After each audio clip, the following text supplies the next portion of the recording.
It's time.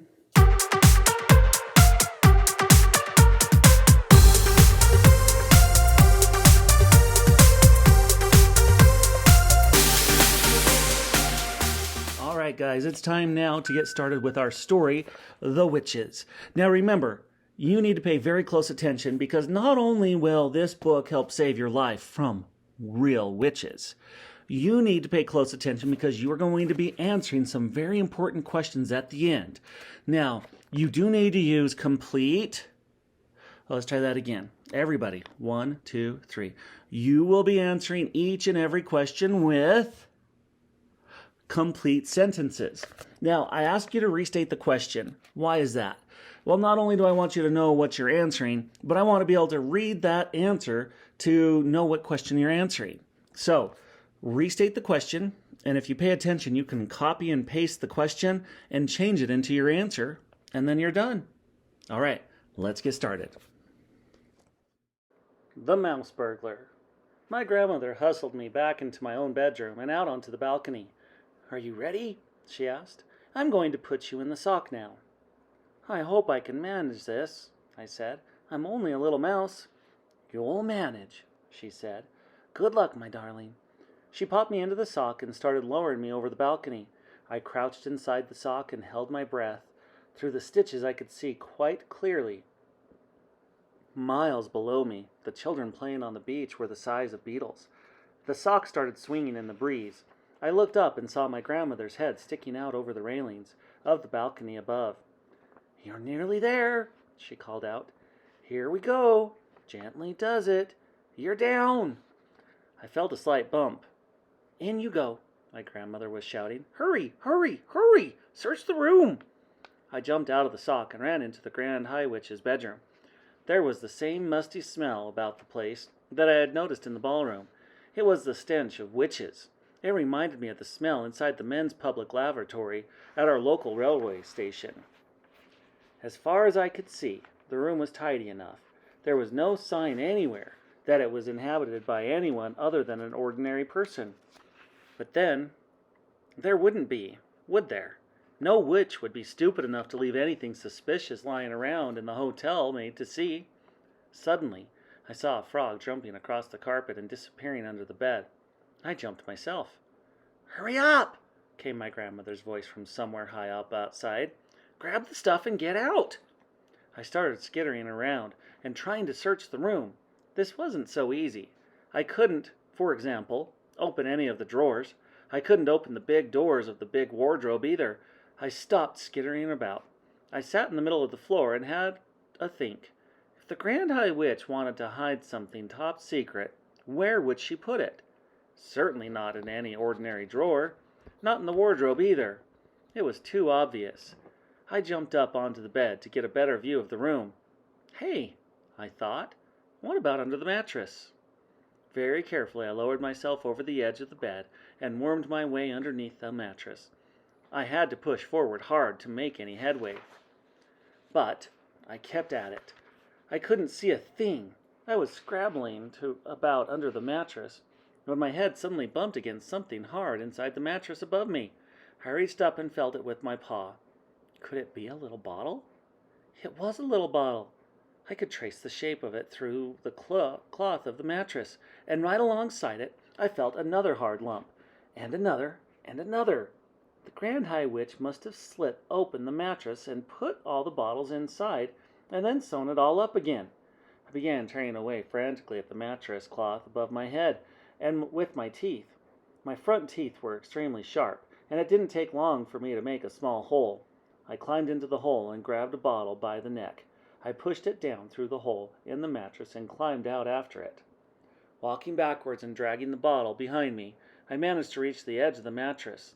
I rolled the bottle off the bed and onto the carpet. It bounced, but it didn't break. I jumped down on the bed. I examined the little bottle. It was identical to the one the Grand High Witch had in the ballroom. There was a label on this one. Formula 86. It said, "Delayed Action Mouse Maker." Then it said, "This bottle contains 500 doses. Eureka!" I felt tremendously pleased with myself. 3 frogs came hopping out from under the bed. They crouched on the carpet, staring at me with large black eyes.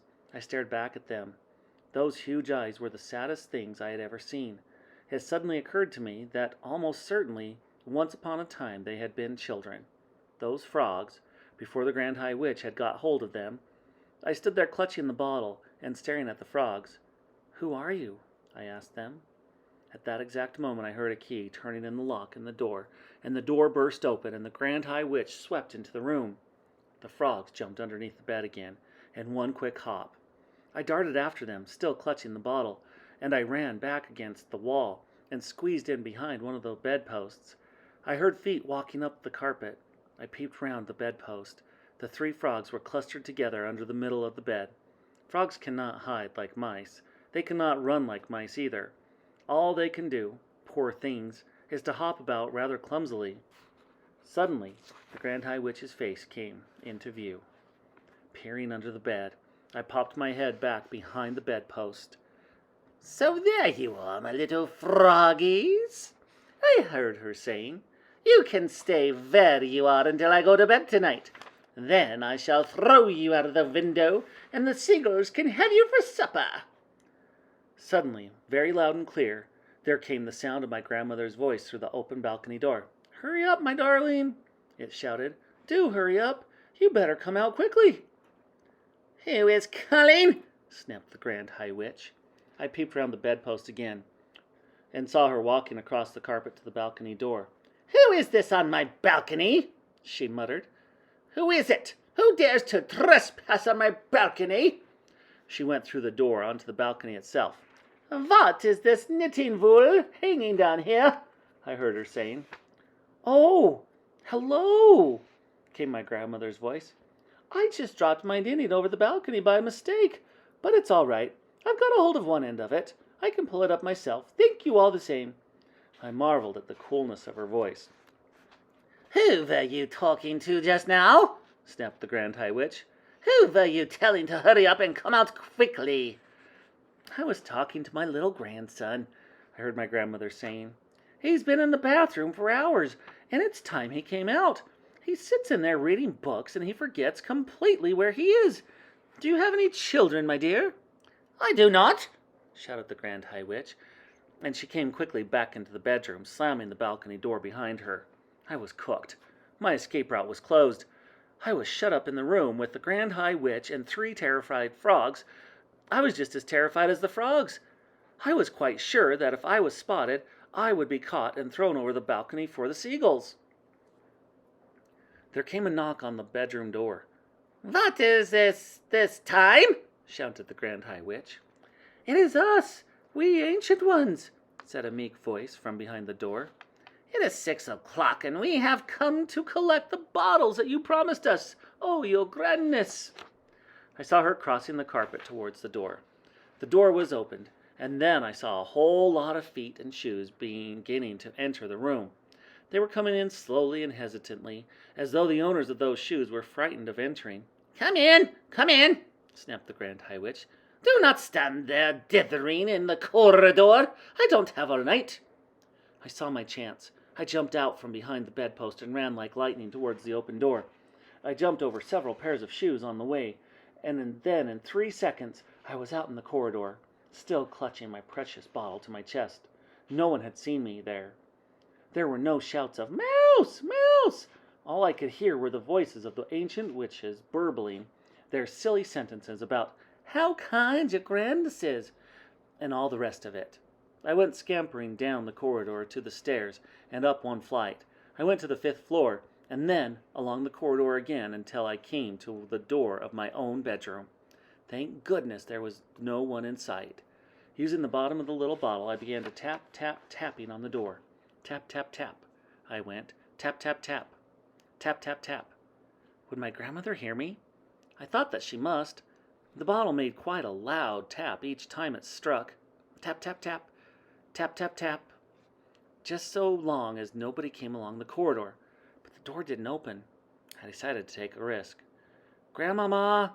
I shouted as loudly as I possibly could. "Grandmama! It's me! Let me in!" I heard her feet coming across the carpet and the door opened. I went in like an arrow. I've done it, I cried, jumping up and down. I've got it, Grandmama. Look, here it is. I've got the whole bottle of it. She closed the door. She bent down and picked me up and hugged me. Oh, my darling, she cried. Thank heavens you're safe. She took the little bottle from me and read the label aloud. Formula 86 Action Mouse Maker. She read, This bottle contains 500 doses. You brilliant, darling boy. You're a wonder. You're a marvel. How on earth did you get out of her room? I nipped out when the ancient ones were coming in, I told her. It was all a bit hairy, Grandmama. I wouldn't want to do it again. I saw her too, my grandmother said. I know you did, Grandmama. I heard you talking to each other. Didn't you think she was absolutely foul? She's a murderer, my grandmother said. She's the most evil woman in the entire world. Did you see her mask? I asked. It's amazing, my grandmother said. It looks just like a real face. Even though I knew it was a mask, I still couldn't tell. Oh, my darling, she cried, giving me a hug. I thought I'd never see you again. I'm so happy you got away.